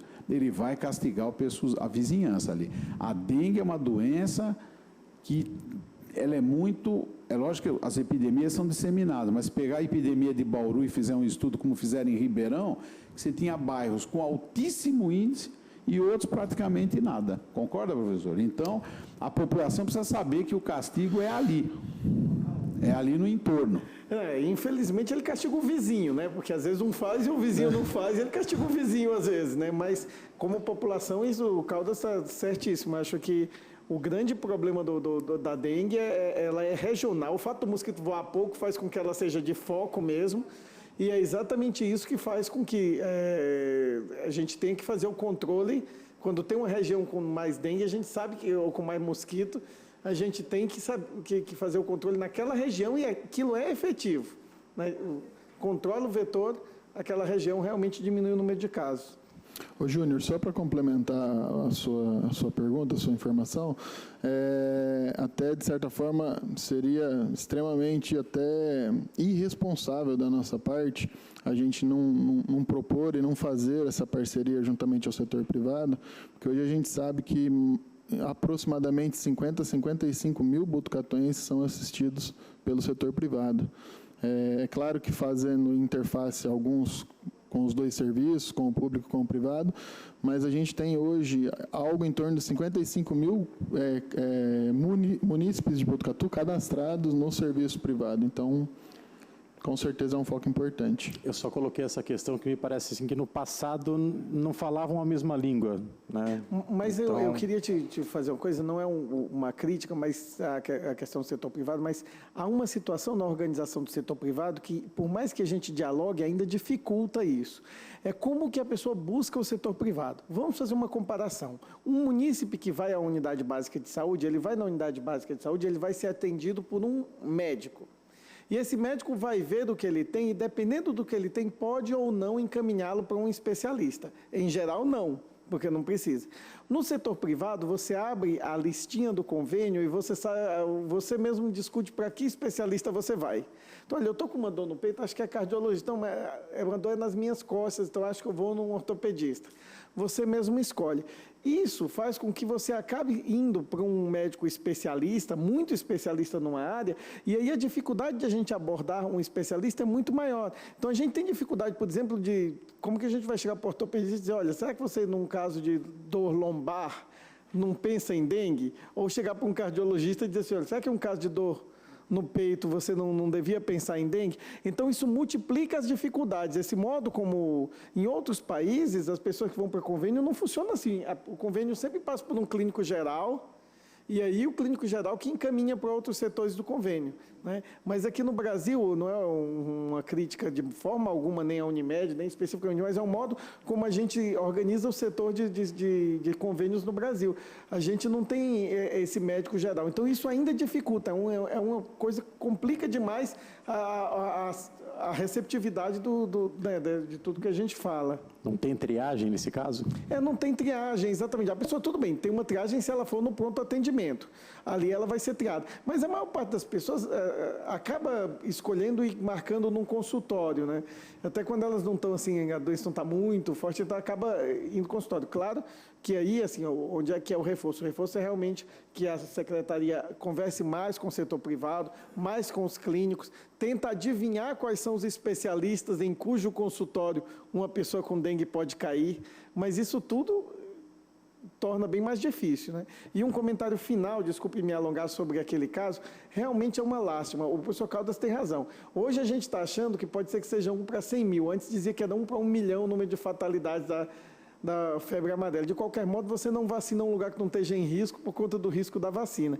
E esse caso, lamentavelmente, ele é um caso muito triste, assim, a gente tem uma dor no coração quando fala nele, mas, lamentavelmente, eu acho que se tivesse sido diagnosticado imediatamente, não ia mudar nada, porque o que a gente tem visto desses casos todos é que eles são fulminantes e não tem tratamento disponível. Então, eu acho que, nesse caso específico, o retardo do diagnóstico, o fato de ter sido visto com febre índice, acabou não tendo interferência nenhuma no desenlace fatal. Como eu falei, esse é um tipo de caso que entristece a gente em saúde pública, até a lembrança dele é muito terrível, certo? Só para fazer justiça, a Unimed aqui, a Misericórdia, colaboraram intensamente o ano passado, foram em todas as reuniões, eu acho que esse entrosamento melhorou bem. O Quinteiro lembrou bem aqui que às vezes tem um buraco aí. Mas no caso da dengue, houve nas reuniões, compareceram, acho que houve um interesse bastante importante, né, para difundir as informações. Isso até se confirma bastante, professor. Quando a gente fez, aí entra um pouco técnico, Quinteiro, mas assim, algumas das avaliações que a gente achou importante nas suspeitas de dengue foi a coleta do hemograma, por exemplo, que a gente achou que todos que são suspeitos devem colher, e hoje se colhem para todos os que são suspeitos, imediatamente se colhe esse hemograma, porque ele tem um critério para hidratação, ele tem um critério técnico injustificável para a gente poder pedir. E a gente fez uma parceria justamente com o laboratório do Hospital Misericórdia da Unimed, em que a gente faz uma rotina desse hemograma que vai direto para esse hospital, e esse hospital informa o hemograma em no máximo 1h30 aí, Camila, tô me equivocando, 2 horas, em no máximo 2 horas esse resultado desse hemograma já está na mão de posse do núcleo de vigilância, que automaticamente passa para a unidade notificadora. Então isso a gente talvez não encontre encontre em pouquíssimos municípios, vou dizer do estado de São Paulo, para a gente falar aqui perto, para não falar do Brasil todo. Então, acho que aí, mais uma vez, a parceria se mostra importantíssima e bastante eficaz. Uma pergunta a respeito das ações de controle e combate à dengue. O Dr. Cláudio falou que a dengue hoje em dia é subestimada pelas pessoas. E eu acredito que o controle também. Muitas vezes há políticas, que nem a Ani falou, de educação com a população, na qual, no bairro onde é encontrado um foco de dengue, também nas escolas e agora com parcerias em igrejas e outras organizações. Mas muitas pessoas, até em contato que a gente pode ter, nós da imprensa podemos ter ouvidos de pessoas, que muitas pessoas não aceitam a visita do agente. E essa é uma dificuldade, porque em um bairro, em uma rua, de 10 moradores, 3, 4 podem não aceitar a visita do agente, acusando que o vizinho faz coisas piores e ele conserva o quintal dele em ordem. Então, como reforçar essa questão de política, em cima de políticas públicas e ações, para que as visitas sejam efetivas e realmente se encontrem mais focos de dengue e disseminem as ações com relação ao combate de dengue a mais pessoas? Na verdade, assim, o nosso índice de recusa, né, que a gente pode chamar assim, em Botucatu não é tão alto. A gente tem, sim, aquela resistência por parte de alguns moradores em saber que já conhece tudo sobre a proliferação do mosquito, que ele toma os devidos cuidados, justamente por associar muitas vezes dengue a lixo, a sujeira, e não é bem isso, né? Que o mosquito ele vai, não importa se o pratinho é de prata ou se é de plástico, do que for, o mosquito vai colocar ovo lá. Eu tenho uma experiência disso de um morador que recusou a visita do agente de saúde, fomos lá conversar com ele, argumentamos, ele permitiu a nossa entrada. Ele dizia, eu não tenho planta aqui, não tenho nada aqui, potinho, não tem nada. Então, a gente entrando na casa desse morador, o primeiro lugar que nós olhamos foi a fonte que tinha na frente da casa dele, no jardim, e já estava com larva de mosquito. E depois a gente foi visitar a piscina com larva de mosquito também.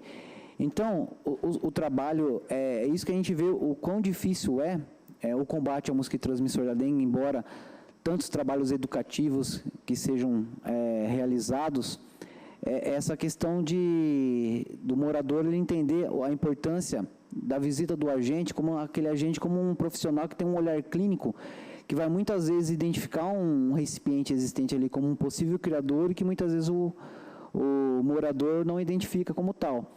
Acha que é aquele que associa a proliferação do mosquito a sujeira, a periferia, a locais assim, com problema de saneamento, alguma coisa nesse sentido, e muitas vezes não é verdade. Então, a gente está fazendo essa parceria junto justamente para esclarecer a importância de estarem sendo aquele pessoa que apresentou sintomas procurar a unidade de saúde para receber já o atendimento e gerar uma notificação para a ação de controle vetorial, e reforçando também aos moradores, mostrando para eles justamente o slide que foi mostrado, que os principais criadores de mosquito que nós temos em Botucatu hoje são aqueles que estão dentro das casas que têm serventia aos moradores. É isso que a gente procura intensificar o trabalho. Se alguém quer colocar alguma coisa. Alô? Na realidade, vem essa sua pergunta, esse seu questionamento, vem exatamente a calhar justamente essa reunião. Que acho que quanto mais a gente informar a população, quanto mais a gente informar a imprensa, quanto mais a gente instrumentalizar vocês, eu digo imprensa, para que sejam divulgadas as informações o mais precisas possíveis para a população, mas menos a gente vai ter isso, por exemplo. Menos a gente vai ter recusa, menor vão ser os índices de criadouros, menores vão ser os recipientes abandonados em quintais, em casas, em residências. Então, a sua pergunta acho que vem bem a calhar com a própria, com esse evento mesmo. Acho que só esclarecendo assim, que numa situação em que a gente tem um índice alto de infestação do mosquito transmissor da dengue, a gente está tendo transmissão da doença naquela região e existe uma resistência do morador não permitir a entrada, existem meios legais para conseguir essa entrada. Então, assim, a gente tem isso, casos em Botucatu, em locais que é sabido que existiam recipientes que o morador não permitia a entrada e que a gente não conseguia fazer uma intervenção, não permitia a entrada, mas estava ali criando mosquito. Através da Secretaria de Negócios Jurídicos da Prefeitura, a gente consegue mandado judicial, a gente entra no imóvel e realiza as intervenções necessárias. Alô. A gente estava falando aí de mudança de hábito, né, doutor? Então, acho que até uma fala do senhor comentou de números, né? A gente tem até que tomar cuidado. Eu acho que o jornalista às vezes não é muito bom com número, mas dependendo de como a gente reproduzir isso, pode soar meio falso, né? Você estava comentando aí que na região leste, central, oeste, às vezes o índice é um pouco maior. E dependendo de como a gente passa isso para a população, pode até soar que o pessoal que mora nessa região tem um hábito, né, de sujo, não sei, né? Parece que esse pessoal não toma cuidado. E, às vezes, só basta uma piscina lá no Jardim Paraíso, um mosquito sadio, um ovo que ecloda aí do verão passado para que essa doença se dissemine. Eu acho que também nisso a gente tem que tomar muito cuidado com esses números, que às vezes a gente pode soar muito falso na hora de retratar onde pode surgir dengue, pode surgir em qualquer lugar. Mas a gente está aqui com um jornalista, eu sou jornalista, sou na assessoria da prefeitura, mas também produzo conteúdo, né? Então a gente está falando com um grande público, principalmente de Botucatu. Na visão de vocês, qual que é o papel, de fato, da imprensa, da comunicação hoje, que a gente possa ajudar na prática, né? Para que essa doença não surte, né, não haja um surto mesmo dessa dengue, dessa doença aqui em Botucatu. O que a gente pode ajudar na prática para que essa informação chegue mais clara e de forma mais constante, não apenas nessa época do ano, que a gente só vê comercial do governo, do Ministério da Saúde agora, né? E para que essa informação fique ali, martelando na cabeça da pessoa o ano inteiro, porque o ovo fica lá, né, grudado lá no recipiente da piscina, né?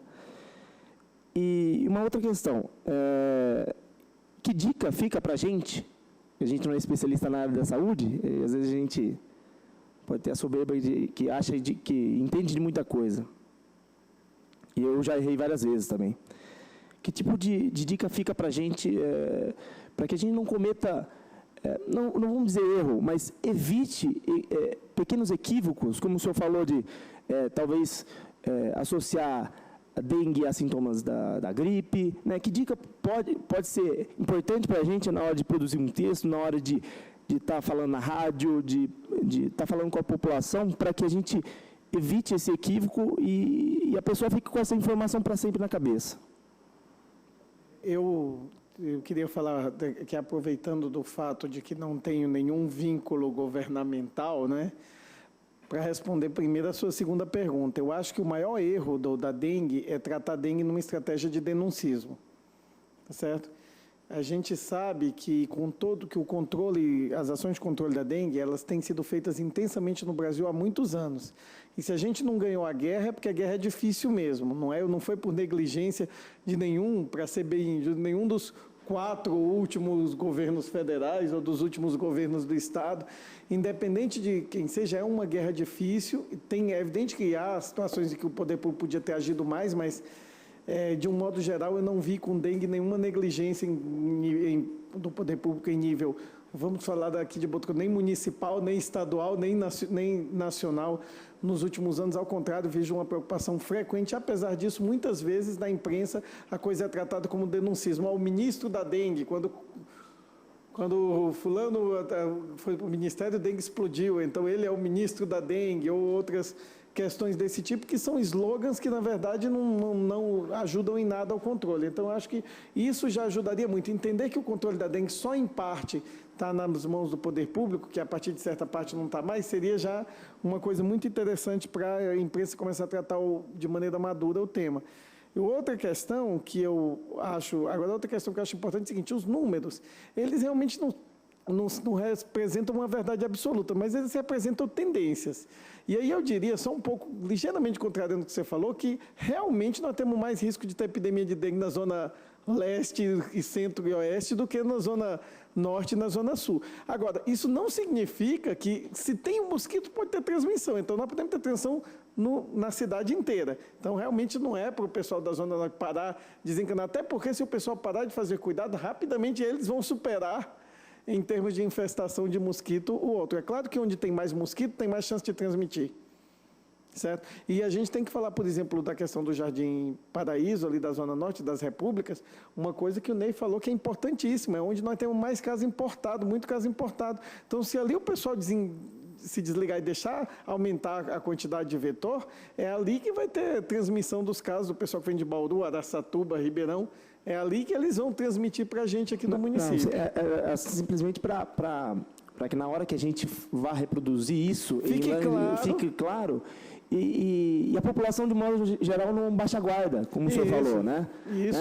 E às vezes não rotule um segmento da cidade como que simplesmente que é o pior, não tem hábitos, né, de saúde tão frequentes como o senhor falou, que às vezes tem gente que traz mais caso importado, que mora ali naquela região, ou tem mais piscina, é isso que... Sim, concordo contigo. E tem uma outra coisa, na verdade não é uma questão só de hábito, tem o jeito, o modo da urbanização, o modo como o espaço é organizado, às vezes lugares com...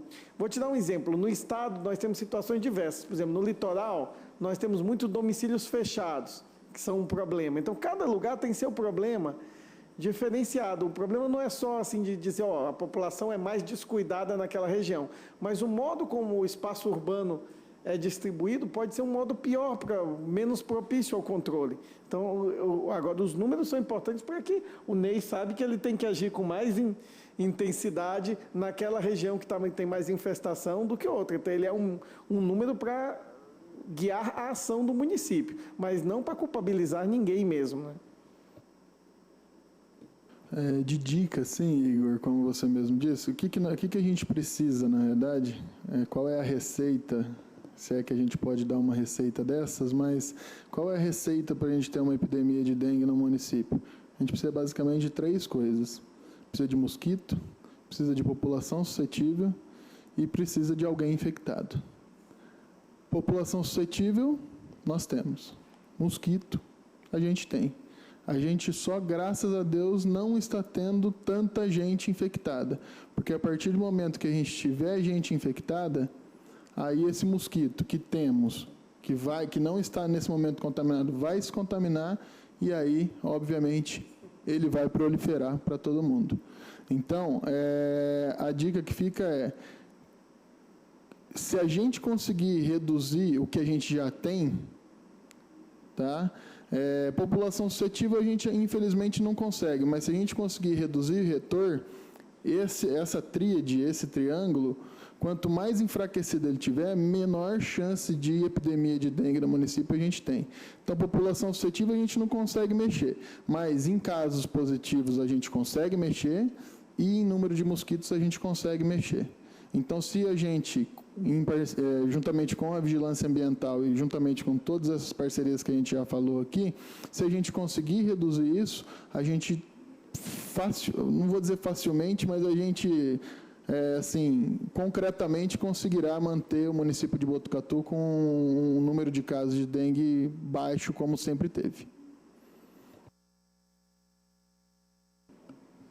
Algum colega tem mais alguma pergunta? Senão a gente pode encerrar, acho, né? Curiosidade? Agora é curiosidade só.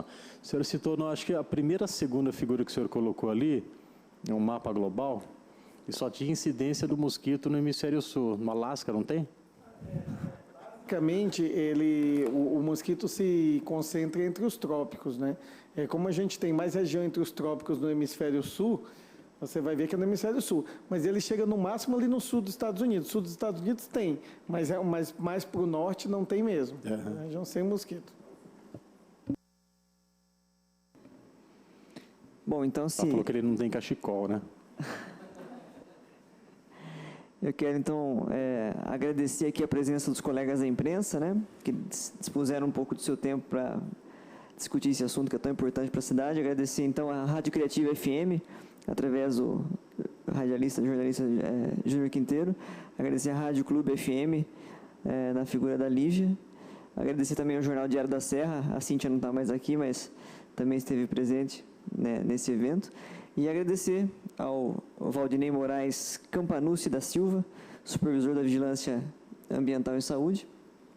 Agradecemos também ao Dr. Cláudio Lucas Miranda, secretário municipal de Saúde, recentemente nomeado, e ao Dr. Carlos Magno Fortaleza, professor aqui da Faculdade de Medicina, pela explanação. Eu queria que os colegas da imprensa eventualmente nos dessem um feedback desse formato de evento, que, como a gente pretende repetir a dose, saber se o formato foi adequado, a metodologia usada, o tempo, enfim, até para que a gente possa ir formatando e tenha cada vez mais adesões, né? Agradeço também a Secretaria Municipal de Comunicação, foi uma importante parceira, e a toda a equipe aí da Secretaria Municipal de Saúde. Obrigado a todos.